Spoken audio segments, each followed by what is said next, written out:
Imagine you're just, walking down the aisle of a grocery store, Okay. and you pick up a product, and it's completely covered in these pictures of green leaves. It's packed in this earthy brown cardboard. Right. The classic look. Exactly. And it has the word eco-friendly plastered across the fronts in big, friendly letters. So you buy it, and you're feeling great about your choices. Naturally. But then you get home, you look a little closer at the fine print, and you realize it's literally the exact same chemical-laden stuff they've been selling for decades. It just got a new coat of paint. Yeah, it is the illusion of impact. Hmm. I mean, people desperately want to make ethical choices. Right. So we just accept the packaging at face value because, well, digging for the truth takes way too much time. It really does. And we call that greenwashing, and it is a massive, frustrating global headache for pretty much everyone. Oh, absolutely. But today we're doing a deep dive into a stack of sources that outline a groundbreaking initiative out of Malaysia, one that's basically completely dismantling that illusion. It's a really fascinating approach. It is. We are looking at the Sustainability Integration Model, or SIM for short. It's a framework developed by TEAS, Dr. Norsaidatul, Akmar, Mazelan, and Think Plus Academy. Yeah, and the mission for this deep dive is to explore how this specific model takes all those subjective, feel-good promises and replaces them with hard, mathematically verifiable reality. Exactly. We're going to look at how it turns invisible everyday labor into a global professional currency. And most importantly, we're going to break down how you can use these exact principles to build your own personal ESG report. Which is huge because sustainability usually feels, I don't know, incredibly abstract. Yeah, it's just for the big guys. Right. It feels like this nebulous concept managed by huge corporations with entire floors of lawyers. But what the sources reveal here is a highly structured, closed-loop economy. Meaning what? Exactly. Meaning it takes that abstract concept of, doing good and makes it tangible, trackable, and deeply personal for the actual individual on the ground. Okay, let's unpack this. Because to understand how we measure sustainability, we first have to figure out what it is we're actually measuring. Right. Historically, when companies talk about their impact, they rely on the triple bottom line. They measure profit, people, and the planet. The 3 Ps? Yep. But Dr. Norsaidatul and Think Plus, they're using a different standard. They use the GPM P5 framework. So how does this P5 model fix the blind spots of the old triple bottom line? Well, what's fascinating here is the addition of 2 crucial dimensions. Mm-hmm. The old model looks at people, planet, and prosperity, right? Right. P5 takes those 3 and adds process and product. It basically forces an evaluation of the entire life cycle. Oh, I see. Yeah, think about a company manufacturing solar panels. Under the old triple bottom line, they might look incredibly green just because they're producing renewable energy tech. Sure, that makes sense on the surface. But if you apply the P5 framework, you have to look at the process. Like, how is the company governed? Are they exploiting the miners who extract the raw materials for those panels? Oh, wow. So you can't just point to the final item. Exactly. And then you have to look at the product dimension. Like, what happens to that solar panel in 20 years? Is it designed to be safely recycled? Or does it just become toxic electronic waste in some landfill? It's like traditional ESG reporting is a really vague dating profile, like someone saying, I love the outdoors, but they just walked through a park once 5 years ago. That is a great way to put it. And the P5 framework is more like a rigorous multi-point background check. There's just nowhere to hide. It strips away the ability to hide behind a single good deed. Yeah. If you claim to be sustainable, you are making a claim about your entire operational reality. You have to quantify the social equity of your labor practices while at the same time measuring the lifespan and disposal safety of the thing you're actually building. It's a totally holistic diagnostic tool. It demands total transparency. The framework basically forces an organization to prove that the mechanics of their daily operations actually match their marketing materials. Now, having a robust diagnostic tool is a great start. But the real friction in the real world is preventing powerful corporations from just misusing that tool, right? Or watering it down until the metrics are completely meaningless. Oh, that happens all the time. Right. But the sources point out a very specific defense mechanism here. They gave the framework legal teeth. Which is so rare. It is. Dr. Norsaidatul and the Think Plus group didn't just publish a PDF about the sustainability integration model and call it a day. They formally registered it with MyIPO. That's the Intellectual Property Corporation of Malaysia. Exactly. And this registration covers the Trace Business app, the P5 impact analysis table, and the dignity ledger methodology. This raises an important question, though, doesn't it? It absolutely does, and I actually have to push back hard on this for a second. Okay, let's hear it. When I think of saving the planet or building community equity, I think of open source collaboration. It feels like it should be a global team sport. Locking a sustainability framework behind intellectual property registration sounds suspiciously like, well, corporate gatekeeping. I get why you'd say that. Like, how does Think Plus prevent themselves from just becoming a monopoly that controls who gets to be called sustainable? Well, it looks like a monopoly if you assume the goal is restricting access. But if you dig into the documentation, it shows the goal is actually restricting manipulation. Okay, explain that. If we connect this to the bigger picture, this IP registration is a complete game changer for the vulnerable people doing the actual work. By registering the sustainability integration model, it becomes a proprietary sustainability tool. Meaning nobody can mess with the math. Exactly. It establishes a standardized rubric that cannot be legally altered by a third party. So, for example, because the math is locked in, it serves as the unchangeable benchmark for the Malaysia GPM Sustainability Awards. Ah, I see. So if a massive multinational corporation claims they're ESG compliant using the SIM model, they can't just tweak the algorithm to hide a bad quarter? Nope. They are legally bound to the exact scoring system. The methodology is protected from dilution, which in turn directly protects marginalized groups. Rosso. Or consider the informal economy. A massive amount of actual on-the-ground sustainability work is done by lower-income individuals. In Malaysia, that's the B40 group, or persons with disabilities, the PWD community. Right, the people actually doing the heavy lifting. Yeah, and often their labor is completely invisible. I mean, they're out there cleaning communities, running small circular economies, managing local agriculture. But they don't have, like, corporate PR teams to write up glossy reports about their impact. Exactly. So by legally protecting the framework that measures their work, the MyIPO registration ensures their contributions are converted into recognized objective data points. Data points that can't just be co-opted or stolen by a larger player taking credit for the regional impact. You got it. The intellectual property doesn't restrict the good deeds. It protects the accounting of those deeds. Okay, that makes a lot of sense. And that bridges us to the actual mechanics of the system. We have a legally protected methodology, but how does the raw data get from, say, a farmer in a field to a secure, verified database without someone just making up numbers? This is the core of the closed-loop economy mentioned in the sources. The model outlines a strict, standardized sequence of steps to guarantee the data's integrity. Here's where it gets really interesting. Let's walk you through the sequence. Go for it. So step one is the action. A change maker, maybe a disabled entrepreneur running a small urban farm, does the physical work. Right. Step two is logging. That action is entered into the MyIPO registered Trace business app. And then comes step 3, the microanalysis. Right, where the system's algorithms audit that logged data against the rigid P5 impact analysis table. Yeah. And step 4 is verification. This is where a human element comes in. A certified competency person verifies the data, and the sources note these verifiers are aligned with ISO 122.024. And finally, step 5 is the ledger. The verified impact is permanently minted onto a blockchain. That fourth step, though, the competency person aligned with ISO 122.024, is so vital. Why is that specific standard so important?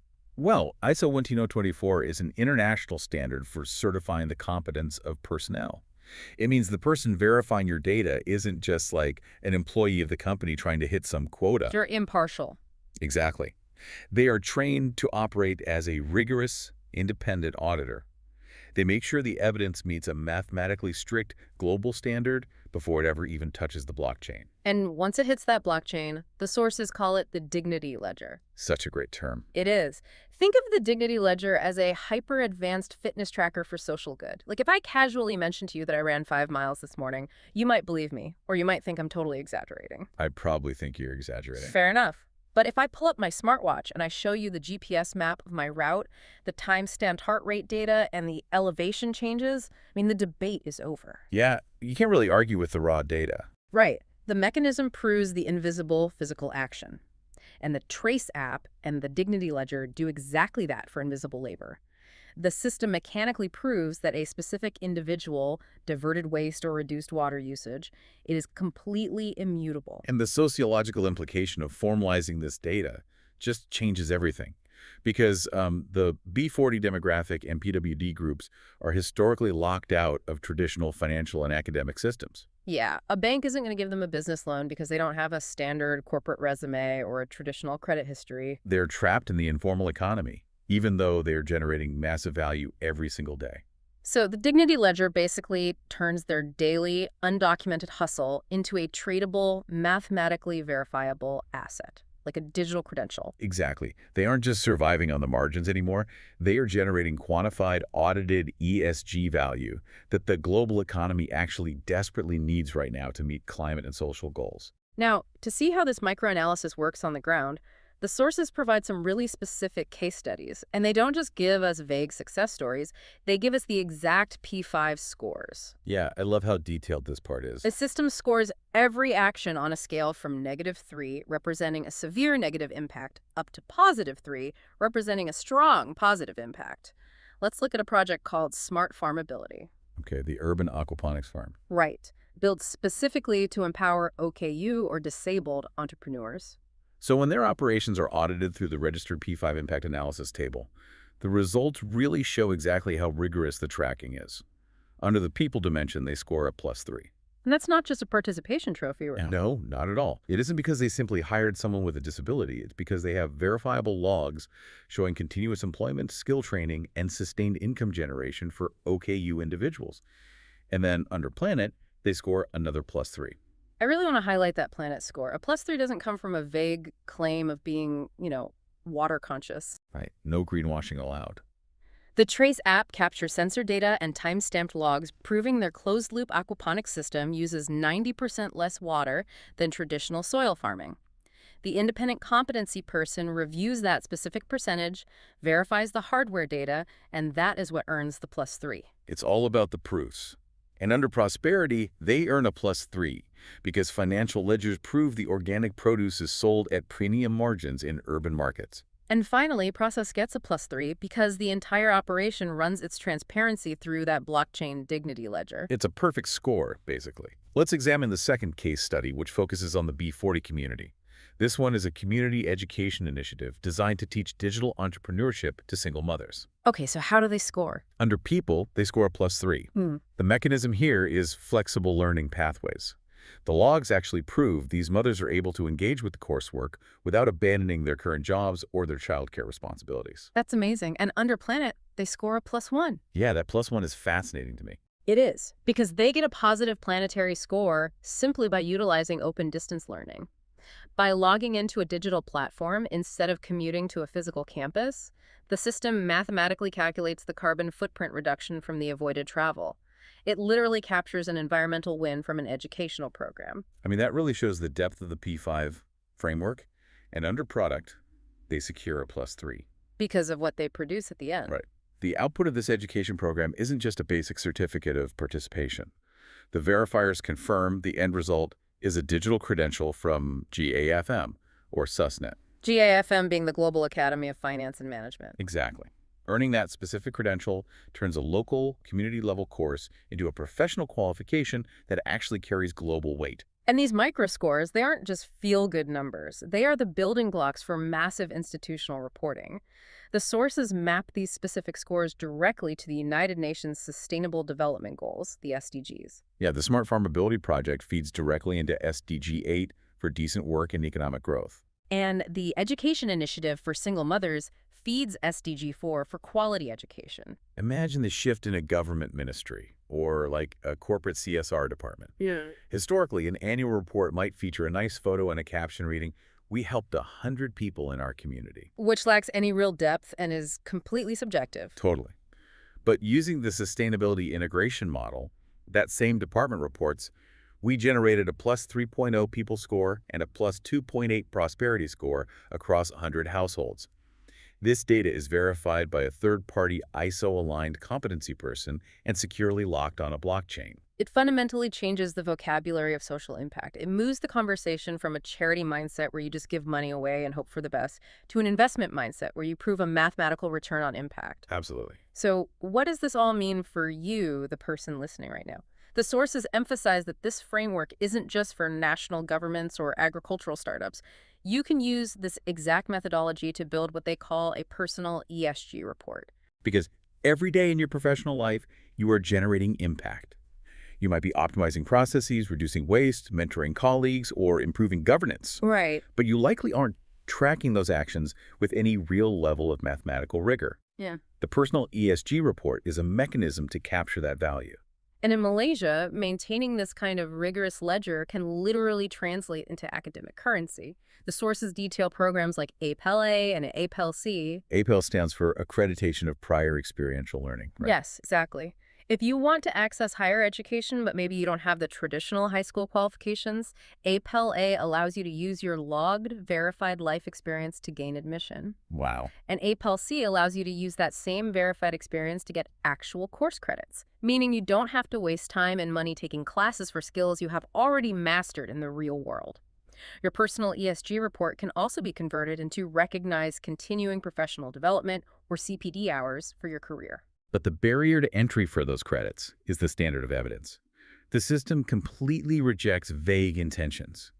It demands what they call microproof. Right. Let me give you an example of the difference. Imagine you are building your personal ESG report and logging an action under the planet dimension. If you just type, "I reduced project waste at my office," you get 0 credit. Yeah, because that is a completely subjective claim. Exactly. High-scoring evidence, the kind that gets verified by a competency person and actually earns you APEL's academic credit, looks entirely different. What does that look like? It sounds more like diverted 150 kilograms of organic waste via an on-site composting system. Evidence includes time-stamped photos of the composting bins, weekly weight-censored data logs from the Trace platform, and a final sign-off from the facility manager.